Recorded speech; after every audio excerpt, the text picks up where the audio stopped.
The diamond ring splits skin before the pain registers. Dr. Alessia Lexi Rossi tastes copper, flooding her mouth as her body slams into the medical cart. Steel, corner kissing her temple with a constellation of stars. The hospital floor is ice against her palms. Above her, a woman in Versace holds a phone like a weapon, still streaming, still performing for 60,000 witnesses who think they're watching justice. They're watching a woman sign her own death warrant, 3:47 a.m., Cor Sacro Medical Center in Milan, and Sofia Bianchi doesn't know that the black surgeon bleeding on these sterile white tiles is engaged to the man who controls 40% of the city's underground. She doesn't know that in 18 minutes, Matt Russo, will walk through those doors and systematically dismantle everything she spent 40 years building. She doesn't know that her assault just exposed an international organ trafficking network that will cost her 60 hours of freedom before 15 years in federal prison. But here's what nobody tells you about power in Milan. The real players don't announce themselves. They don't need to.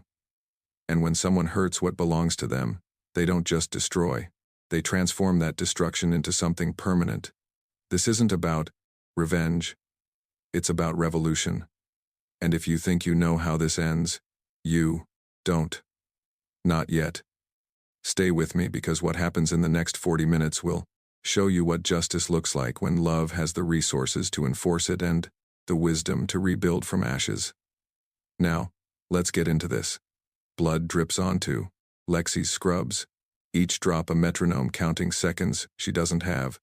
Sofia's voice cuts through the fluorescent buzz.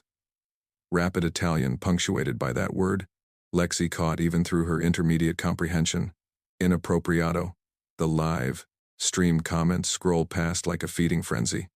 Racist rhetoric dressed up as concern, and Sofia reads them aloud like validation from heaven itself. See? Sofia pivots the phone, capturing Lexi's face. The blood, the vulnerability. These foreign doctors think they can touch our children, experiment on Italian bodies like we're nothing. The hospital security hovers at the edges. Uncertain money creates paralysis in Milan, and Sofia's designer suit costs more than most of them make in 6 months. Social media amplifies that power. 100,000 followers watching, judging, believing whatever narrative she spins. Lexi's phone lies 3 feet away. Screen cracked but still recording. Still, capturing every word in perfect Italian that Sofia just used. People like you need to learn your place. Across the city, in a penthouse overlooking the Duomo, a phone lights up. The alert cuts through silk sheets and early morning quiet. Like a scalpel. Alert. Alessia Rossi. Distress. Cuore Sacro Medical Center. Matt's hand reaches for the device before he's fully conscious. The screen shows 5 camera angles, security footage. His systems pulled automatically when Lexi's biometric marker spiked. Heart rate elevated. GPS location static. Facial recognition flagging injury. And there she is. His Lexi, his brilliant cardiac surgeon who saves lives before breakfast on the floor with blood streaming from her eyebrow, while a woman in Versace stands over her like a conqueror. Matt doesn't move for 5 seconds. Absolute stillness. The kind that comes before Category 5 storms. Then his feet hit the floor, and everything starts moving with precision that would terrify anyone who understands what it means. Back at Cuore Sacro Medical, nurses help Lexi to her feet. She refuses to leave. Refuses to stop until she finishes the post-op notes for the surgery she just completed. Professional. Despite blood soaking through the butterfly, bandages, a resident applies with trembling hands. Despite the concussion, protocol sheet someone presses into her palm, despite knowing that 60,000 people just watched her get assaulted and are commenting about her skin color, her nationality, her audacity to practice medicine in their country. 12 years of American hospital racism taught Lexi how to survive, how to smile when they question your credentials, how to stay calm when they assume you're the janitor, not the doctor, how to make yourself small enough to be tolerated, unthreatening enough to be allowed in the room. But something about this moment, about saving a life, only to have that boy's mother attack her on camera while spinning, conspiracy theories to thousands about the taste of copper in the cold floor, and the comments scrolling past in Italian and English both saying the same thing in different words. Something breaks, or maybe something finally refuses to break anymore. In his penthouse, Matt is already dressed. Black suit, black shirt, death in designer Italian wool. His phone is pressed to his ear before the audio. His tie is knotted. I need everything on Sofia Bianchi. Now. The voice on the other end doesn't ask questions. 20 years of building networks, of creating systems where loyalty flows down and information flows up means Matt doesn't need to explain, doesn't need to justify. His people know that tone. Know what it means when his voice drops to that particular frequency that vibrates in your chest like a threat you can feel but not quite hear. 6 calls in 4 minutes. Call 1, his lawyer. Courtroom ready in 1 hour. Everything documented. Everything prosecutable. Call 2, tech specialist. 7 years deep. Everything she's ever posted. Everyone she's ever contacted. Every pattern we can find. Call 3, Italy's medical licensing board. I'm calling in that favor now. Call 4, his associate in Rome. Giorgio Bianchi's casino operations. I need a full audit by dawn CET. Call 5, the news network director. Who owes him? Live coverage. I'll send you footage you'll want to run. Call 6, Giorgio Bianchi himself. Your wife just made a mistake. Meet me at Cuore Sacro Medical in 20 minutes if you want to salvage anything. Each call under 30 seconds. No emotion, just execution. His security team mobilizes like a military operation. 6 men, 3 black SUVs. Enough weaponry to start a small war. But the discipline not to use it unless absolutely necessary. Because Matt didn't build an empire by being reckless. He built it by being inevitable. The tech specialist's preliminary report arrives before Matt reaches the elevator. Sofia Bianchi, age 53, married to casino mogul Giorgio Bianchi, 1 son, 100,000, social media followers, Milan Women's Association board member. Standard wealthy, Milanese housewife profile on the surface. But then the anomaly, 47 instances of Sofia filming in Cuore Sacro Medical's cardiac wing over the past 3 years, always targeting foreign medical staff, always patients from low-income backgrounds, always with that same performative outrage about inappropriate behavior. Matt's jaw tightens as the SUV convoy pulls out into Milan's pre-dawn streets. This wasn't random racism. This was territorial. And he's about to find out why. 3 months earlier, Lexi Rossi had flown to Milan for what was supposed to be a 2-week consultation.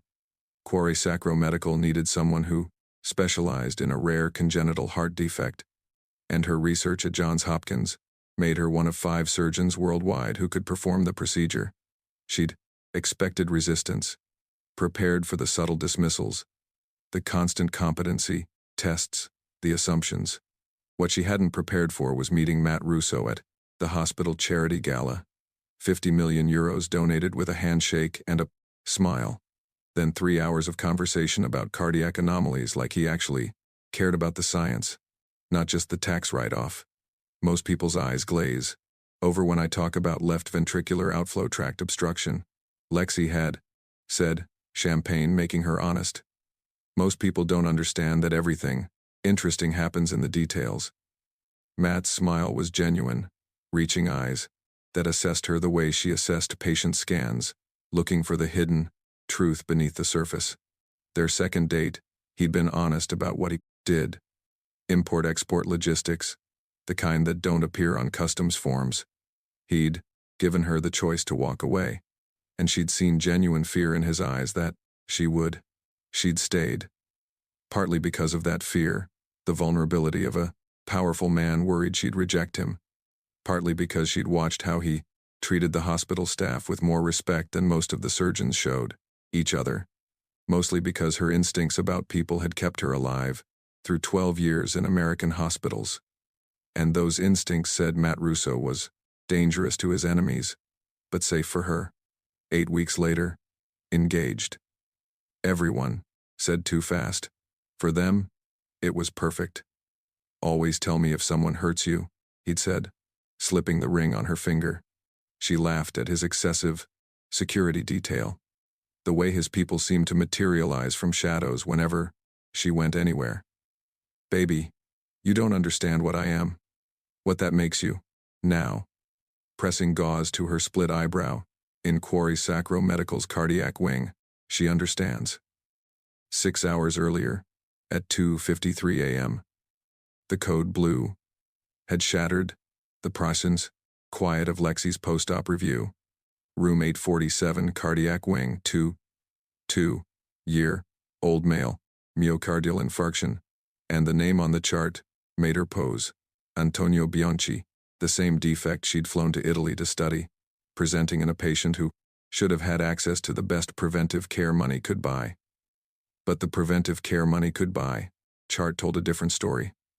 Ignored symptoms, missed appointments, a mother who'd refused to believe anything was wrong with her perfect son until his heart decided to prove her wrong at 140 beats per minute. Lexi had run.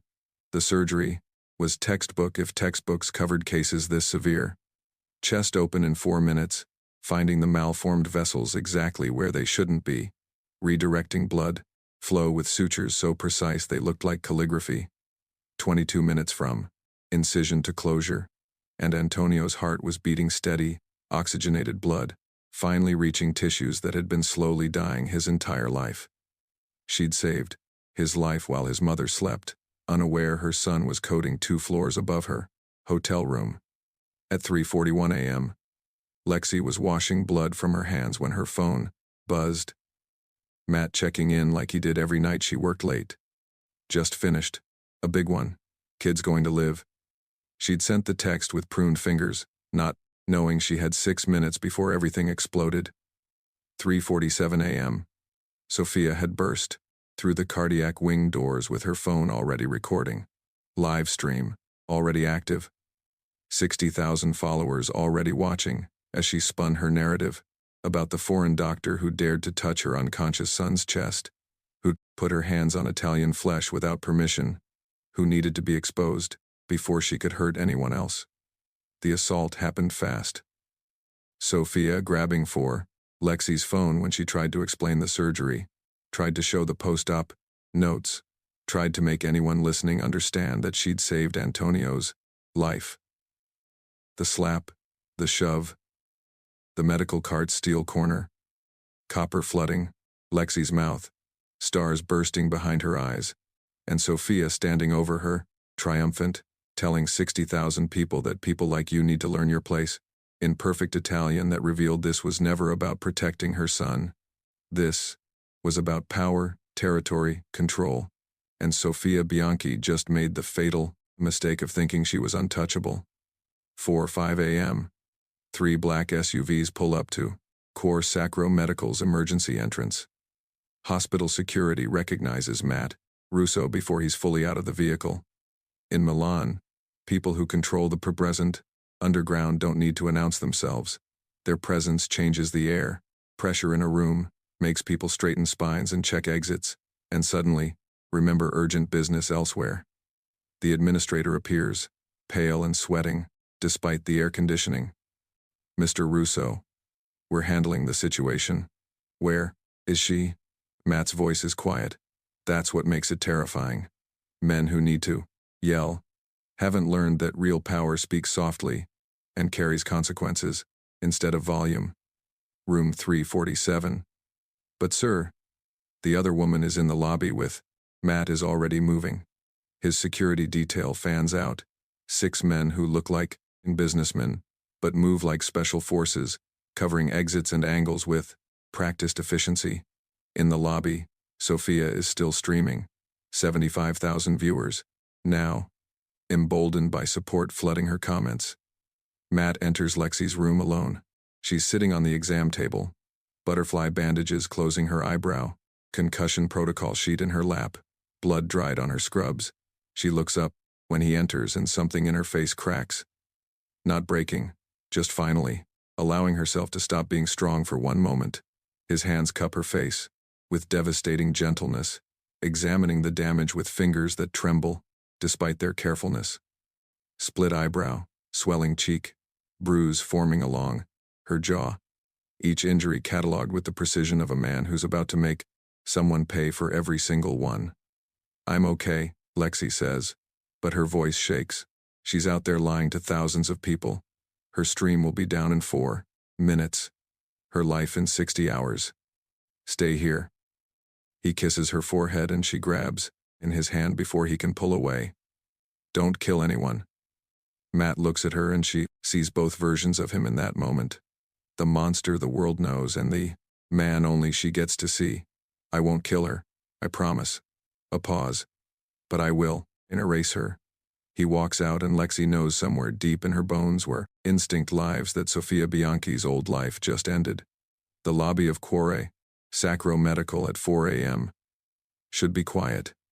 Instead, it's lit up like a stage. Sofia performing for 82,000 viewers now. The number climbing as her stream gets shared across Italian social media. She's repositioned herself in better lighting. Makeup perfect. Victim performance flawless. "This foreign doctor assaulted my son during surgery," she's saying, showing photos of Antonio, unconscious in his hospital bed. Who knows what she did to him while he couldn't consent? Matt walks into frame. The comments explode. People who recognize him. People who know what his presence means. People frantically trying to warn Sofia that she's about to face consequences she can't imagine. But she doesn't look at comments anymore. Too caught up in her performance. Too convinced of her own power. "Excuse me. I'm in the middle of something." She turns, sees his face, and recognition hits like ice water. This is Matt Russo. This is the man who controls Milan's underground. This is power on a completely different level than her social media followers and women's association. Connections. "Why are you?" she starts. Confusion and fear mixing. Her phone screen goes black. Stream disconnected. 82,000 viewers suddenly cut off. And in the silence that follows, Matt's voice is conversational, almost pleasant. "Sofia Bianchi, age 53, married to Giorgio Bianchi, casino operator. One son, currently recovering from emergency cardiac surgery performed by Dr. Alessia Rossi, Johns Hopkins, one of 5 people worldwide who can perform that specific procedure. 100,000 social media followers. Milan Women's Association Board member. Would you like me to continue? Because I know everything." Her face drains of color. "How dare you interfere? Do you know who I am?" "Yes." "Do you know who she is?" Her husband, Giorgio Bianchi, arrives at that moment, already pale, already understanding from Matt's phone call that this is damage control, not defense. "Mr. Russo, please. There's been a misunderstanding. There's been an assault, witnessed by 82,000 people and captured on 5 security cameras. Conference room." Now, it's not a request. The conference room door closes with a sound like a coffin ceiling. Security outside. Witnesses carefully. Excluded just Matt, his lawyer, his tech specialist, Sofia, and her rapidly panicking husband. Matt's tech specialist sets a tablet on the table, and the Comer assault plays from 5 angles simultaneously. Sofia's face. Lexi's blood. The shove, the impact, and Sofia's voice in perfect Italian saying words that can't be taken back, can't be explained away, can't be anything except what they obviously are. "Mrs. Bianchi," Matt says, and his voice is still quiet, still controlled, still absolutely terrifying. "You assaulted the woman I'm going to marry." Shock ripples across Sofia's face. Understanding, flooding in too late, always too late. "That doctor you attacked on your live stream, she saved your son's life at 3 a.m. while you were sleeping. She performed surgery that only 5 people in the world can do. And you thanked her by splitting her face open on social media." The tablet screen changes, showing the assault from angles that capture every detail. Evidence that will hold up in any court. Documentation That can't be disputed. Here's what happens next. Matt leans forward and the temperature in the room drops 10 degrees. The medical board receives all footage within the hour. Your social media accounts get suspended for terms of service violations. Defamation lawsuit files tomorrow morning. Your husband's casino business relationships come under review. He pauses, lets that sink in, then continues. And then, Mrs. Bianchi, I'm going to look deeper because someone who attacks a surgeon in a cardiac wing at 3 a.m. while live streaming isn't protecting their son. That's territorial. So, here's my question. His eyes lock on hers and she can't look away. What were you really doing in that wing? Before Sophia can answer, the conference room door opens. Medical staff wheel Antonio post-surgery but awake and his face says he heard everything through the door. Mom. His voice cracks. What did you do? Son, I was protecting you from the doctor who saved my life. Antonio looks at her like he's never seen her before. Like the mother he knew just transformed into a stranger. I heard what he said about investigating. Do it, he says to Matt, because if my mother hurt someone who saved me, I want nothing to do with this. He refuses to look at Sophia again. Just turns his wheelchair toward his breast. Father, I want nothing to do with this. The betrayal on Sophia's face would be satisfying if Matt cared about satisfaction, but he doesn't. He cares about results. The tech specialist pulls up more data. 47 instances of Mrs. Bianchi filming in the cardiac wing over 3 years, always targeting foreign medical staff, always patients from low-income backgrounds. He scrolls through records, each one a pattern building toward an inevitable conclusion, cross-referenced with your husband's casino operations, specifically the Rome properties, and we found connections, donor lists, patient transfers, medical tourism that doesn't quite add up. Matt watches Sophia's face, sees the exact moment she understands, that he knows, that he found what she thought was hidden, that her assault on Lexi just became the thread that unraveled everything. She's not just racist, Matt says quietly. She's hunting. The tech specialist pulls up a case file. Rossi family. 3 years ago. Daughter needs heart surgery. Can't afford core. Sacro Medical's €50 million price tag. Desperate social media post asking for help. Sophia contacts them privately. Offers a solution. Medical tourism to Rome. Much cheaper. Very safe. She knows people. The family flies to Rome. Surgery happens in a hotel room. Unlicensed surgeon. Equipment that's not quite sterile. Procedure that's not quite right. The daughter survives barely. With complications that will plague her forever. The family pays €20 million. Grateful it wasn't 50. Sophia keeps €8 million profit for facilitating the people connection. This happened 47 times, the tech specialist says. 3 patients died from infections. Total profit $2.3 million. The room goes silent. Even Sophia's husband looks sick and Matt marks that reaction.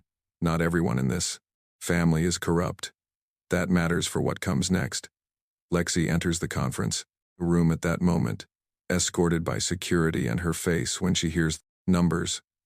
Horror, nausea, understanding that the attack wasn't random racism, wasn't even just about territory. It was about a trafficking network that used a desperate families' love for their children as leverage for profit. Oh my God, Lexi whispers. She was hunting in that wing. I was disrupting her pipeline. Matt's security chief speaks up. Sir, we could disappear her. Clean, quiet. No one would ever know. And this is the moment. This is where Matt Russo shows what kind of man Alessia Rossi made him want to become. No. He looks at Lexi, sees the tears on her face. The trauma of understanding she wasn't attacked for being black. She was attacked for being good at her job, which somehow feels worse and better simultaneously. I could kill her. Probably should. He's still looking at Lexi. But you ask me not to kill anyone. And I keep my promises to you. A pause. Besides, death would be mercy. To his team. I'm going to do Something worse. I'm going to make her useful. His lawyer nods. How? Aggressive. Scorched earth, but legal. Everything documented. Everything. Prosecutable. We destroy the woman, but we save what we learn from her network. Every victim gets contacted. Every family gets justice. Every connection gets exposed. He looks at the architect plans he's had prepared for months, waiting for the right moment. The Rossi Russo Center for Cardiac Excellence. 2 locations, Milan and Rome. Free care for anyone who needs it. Funded by seized assets and his own considerable fortune. We take everything she built on, exploitation, and rebuild it as salvation. The tech specialist grins despite himself. That's actually brilliant. I learned it from Lexi, Matt says. She doesn't just fix hearts, she fixes systems. If this story shook you, if you never expected it to go from assault to international trafficking, you need to subscribe right now, because what happens in the next 20 minutes will show you what justice looks like when it's about building, not just destroying. Hit that subscribe button. You need to see where this goes. 60 hours. Watch an empire collapse in real time. Hour 6. Dawn breaks over Milan. Social media accounts suspended. Sophia's phone floods with notifications, but she can't respond, can't defend herself, can't control the narrative anymore. News breaks. Influencer. Assault caught on camera. Her face everywhere. But now she's the villain. Comments shift from support to horror. She hit the doctor who saved her son. Hour 12. The medical board holds an emergency session. Milan Women's Association. 2 votes unanimous removal. Hospital donor plaques with her name get removed from walls. Former friends send text messages. Don't contact me again. Social death, happening faster than physical death ever could. Hour 24. Federal investigation opens. Matt's carabinieri contact from his legitimate business partnerships, finally useful. Rome casino operations raided by agents. Bank accounts frozen, across 2 continents. Giorgio Bianchi files divorce papers and the news breaks. Milan socialite's secret life. Hour 36. Trafficking arrests begin across 4 countries. Victims identified. Families contacted. Justice finally arriving for people who thought they'd never see it. Perp walks, handcuffs, media frenzy, Interpol coordination. Evidence seized from the mansion that had seemed untouchable yesterday. Hour 48. Assets frozen completely. The mansion wrapped in police tape. Bank statements showing 0. Legal team abandoning ship. Antonio's public statement disowning his mother's actions. Trends across Italian social media. Hour 60 courtroom. Judge's gavel. 15 years federal trafficking charges. Sophia in handcuffs. Orange jumpsuit. Perp walk from courthouse to prison. Transport. From socialite to inmate. In exactly 60 hours. But here's the twist that changes everything. At hour 50 at a news conference, Giorgio Bianchi, pale but steady. I had no knowledge of my wife's trafficking coordination. When I discovered the truth, I immediately contacted federal authorities and have been cooperating fully.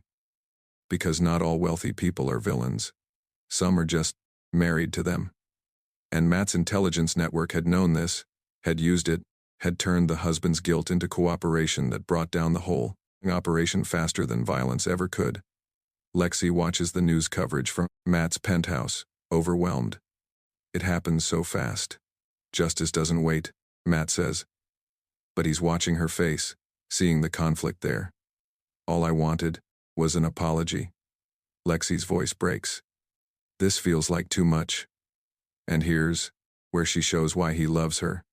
Would you have destroyed her if she'd just been racist? Or is it only justice because of the trafficking? Matt sits, takes her hands, looks at her with absolute honesty. I would have destroyed her for touching you. Yes. But the trafficking, that's why I'm not stopping at destruction. He shows her the plans. Architect drawings, legal documents, funding proposals, spread across the table. This is what we're building from her. Ashes. Lexi stares, not understanding yet. International Cardiac Research Center. 2 locations, Milan and Rome. Free care for anyone who needs it. Funded by seized trafficking assets. Ongoing donations. My contribution. The Rossi Russo Center for Cardiac Excellence. Her hands shake as she touches the plaque. Papers. You named it after me. After us. You're the heart. I'm the structure. We're taking everything she built on exploitation and rebuilding it as salvation. Lexi starts crying and Matt pulls her close, letting her process everything. The assault, the trafficking, the destruction, and now this, transformation from violence into something that will outlive them both. You're building something permanent, she whispers against his chest. We're building something permanent. You asked me once what kind of man I want to be. This is my answer. 6 months later. Building a medical center takes time. Permits, construction, staff hiring, legal battles with Sophia's family trying to reclaim assets. 6 months of Lexi and Matt learning to build together. Learning that creation is harder than destruction, but infinitely more satisfying. 6 months of wondering, would anyone actually come? Opening day arrives with media, government officials, the medical community watching skeptically. The Milan location is a beautiful modern building with multilingual signs. Waiting room, designed for dignity, not processing. State-of-the-art equipment funded by seized from assets that once facilitated trafficking. Lexi stands at the microphone, butterfly bandage scar still visible above her eyebrow. And her voice is steady. This center exists because someone thought violence would silence me. Instead, it amplified my purpose. We're here to make sure no patient ever has to choose between their health and their dignity. Ribbon cut, doors open, and the first patient walks in. She's Vietnamese, nervous, clutching paperwork. The same woman who'd called 6 months ago asking, will they treat someone like me? Being examined by Lexi when something on her history makes Lexi freeze. You were almost. Lexi recognizes her from the investigation files. The woman nods. 5 years ago, I almost went to Rome for cheaper surgery, but something felt wrong. I ran. Her eyes fill with tears. I've been too afraid to seek help since then, until I saw your center opening. Lexi has to pause, has to breathe, has to let the full circle moment hit her. You're safe now. We're going to fix this.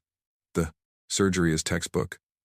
Hours later, the woman walks out past the protesters who'd gathered.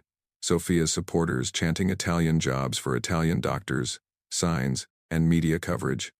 Controversy that Matt's team had anticipated and prepared for. The woman stops, looks at the protesters, and says loudly, in Italian and English both, "They saved my life. That doctor saved my life." Silence. Some protesters lower their signs. One mother with a sick child breaks from the group, walks toward the center doors. "Can you help my daughter?" Doors open for her. Victory earned through action, not given. The Rome location opens, simultaneously via video link. Former trafficking hub, now healing center. Italian patients, immigrant communities, underserved populations, all receiving the same care. The director is a surgeon who'd lost his practice to discrimination, getting a second chance. Both centers connected, sharing research, coordinating care, building something that will save thousands of lives. That evening, Lexi and Matt stand on the balcony of the Milan Center, watching the city lights. She's exhausted, exhilarated, transformed from just a surgeon into something more. Director, advocate, reformer. You could have just destroyed her, Lexi says quietly. I learn from you. You don't just fix hearts, you fix systems. Silence. Comfortable, earned, full of future. We fixed a system, Lexi says. We fixed a system. Matt agrees. In the year that follows, Lexi speaks at medical conferences about racism in healthcare, trains international staff, advocates for system reform. She'd come to Milan for 2 weeks. She stayed to change everything. And Matt transforms too. Still dangerous, still powerful, but building instead of just breaking. From underground king to philanthropist, using his networks for creation, not just control. Still the monster to his enemies, still the saint to Lexi. But now, something more, something better. The Vietnamese woman 6 months post-surgery plays with her children in a park, healthy, thriving. One of 847 patients treated in the first year. One of countless lives saved because Lexi refused to stay silent and Matt refused to just destroy. The Filipino family's children, the Italian grandmother, the Chinese student, the Japanese businessman faces not numbers, lives, not statistics, all saved because 2 people chose transformation over revenge. Lexi and Matt at the center, not looking at cameras, looking at patients, building something that will outlast them both, building proof that real power isn't destruction. Real power is choosing to build. If this story moved you, if it showed you what justice through transformation looks like, subscribe to my channel, Afro-Italian Folktales, where every story teaches that the strongest response to hate isn't more hate. It's building something so beautiful that hate becomes irrelevant. Comment below. Have you ever faced discrimination in healthcare? Share your story. Thank you for watching, and see you next time.